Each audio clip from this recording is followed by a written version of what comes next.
Guntur Nallapadu police స్టేషన్లో మహిళా అఘోరీకి పోలీసులు కౌన్సిలింగ్ ఇచ్చి పంపించారు. గుంటూరుకు చెందిన అనిల్ బెహరా, మహిళా అఘోరీ మధ్య వివాదాలు చోటు చేసుకున్నాయి. ఈ నేపథ్యంలో గుంటూరు వచ్చిన లేడీ అఘోరీని పోలీసులు అదుపులోకి తీసుకున్నారు.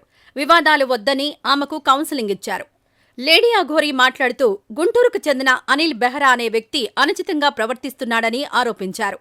రాజేష్ నాథ్ అనే వ్యక్తికి అనిల్ బెహరా బినామీ అని ఆమె తెలిపారు.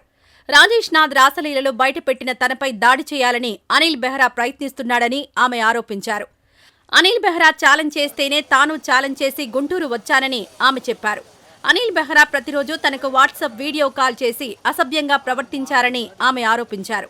అందుకే అనిల్తో మాట్లాడడానికి వచ్చారని ఆమె తెలిపారు. అయితే వివాదాలు వద్దని పోలీసులు తనకు చెప్పారని అన్నారు. అనిల్ బెహరాపై పోలీసులు చర్యలు తీసుకుంటారని ఆమె నమ్మకం వ్యక్తం చేశారు. అనిల్ బెహరాని ఇక్కడ ఒక రౌడీజం ఎవరైతే చేస్తూ ఇక్కడ చెలామణి అవుతున్నాడో అతను నాకు 11 గంటల నుండి 2 గంటల మధ్యలో వీడియో కాల్ చేసి వాళ్ళ అనుచరులతోని అసభ్యకరంగా అంగాలను చూపిస్తూ మా తల్లిదండ్రులు కూడా వాళ్ళను కూడా తిడుతూ ఇలా చేసినందుకు నేను వచ్చి కంప్లైంట్ ఇవ్వడం జరిగింది. అతని మీద నేను కంప్లైంట్ ఇచ్చాను. ఏదైతే నాకు వీడియో కాల్ చేసి అదంతా రికార్డింగ్ పెట్టుకొని ఇక్కడ ఎస్ఐ గారికి, సిఐ గారికి, డిఎస్పీ గారికి అందరికీ ఇచ్చాను. అది ఇచ్చేసి దీని గురించి అని వచ్చాను.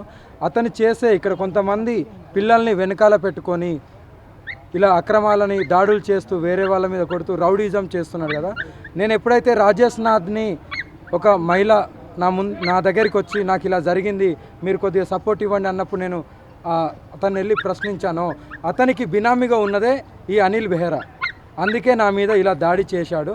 అది ఎందుకు దాడి చేశాడు ఏంటనేది నేను త్వరలోనే నేను కూడా తేల్చుకుంటాను. పోలీసు వాళ్ళు కూడా కఠినమైన చర్యలు తీసుకుంటారు. అదే జరుగుతుంది. అదే అంటే దాదాపుగా ఎపిసోడ్ కూడా 2-3 రోజులు అవుతుంది జరిగి కూడా. 19వ తారీఖు మీరు కూడా ఒక వీడియో రిలీజ్ చేశారు. వస్తున్నారా గుంటూరు అన్నట్టుగా మీరు కూడా ఒక వీడియో రిలీజ్ చేశారు. అతను పెట్టిన తర్వాత నేను పెట్టాల్సి వస్తుంది. ఎవరైనా యాక్షన్ ఉంటేనే రియాక్షన్ ఉంటుంది, ఊరికే ఉండదు కదా. ఆయన పేరు ఆయన ముఖం కూడా నాకు తెలియదు కదా మొన్నటిదాకా. మరి నాకు ఎలా తెలుసు? అంటే ఆయన కేవలం మిమ్మల్ని ఎందుకంటే టార్గెట్ చేస్తారు. నేను ఎప్పుడైతే రాజేష్ నాథ్ రాసలీలను నేను బయట పెట్టానో బాధితురాల్ని కూడా నేను ఆమెతోని కూడా కంప్లైంట్ ఇవ్వబోతున్నాను. నా దగ్గర ఉంది. ఆమెకు థ్రెట్టింగ్ కాల్స్, నాకు థ్రెట్టింగ్ కాల్స్ వచ్చినాయి. ఆమెను హైదరాబాద్లో ఒక దగ్గర పెట్టాను. నాతోనే ఉంటుంది ఆమెకు సురక్షితం చూసి అప్పుడు నేను మళ్ళీ వాళ్ళ ఇంటికి పంపిస్తాను. ఆమెతో కేసు కట్టించి. అంటే అతను మీకు దాదాపుగా 4 రోజులు అయింది కదా కాల్ చేసి కూడా? డైలీ కాల్స్ వస్తున్నాయి, డైలీ వస్తాయి. లేదు, అతన్ని కఠినమైన చర్యలు తీసుకోవాలి.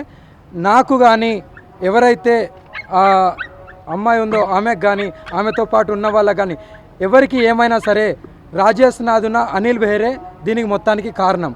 ఎవరికి ఏమైనా వాళ్ళ కుటుంబాలకు ఏమైనా సరే వీళ్ళిద్దరే కారణం. అది మెయిన్. ఫైనల్గా మళ్ళీ వాళ్ళ ఇంటికి వెళ్తారు ఇప్పుడు?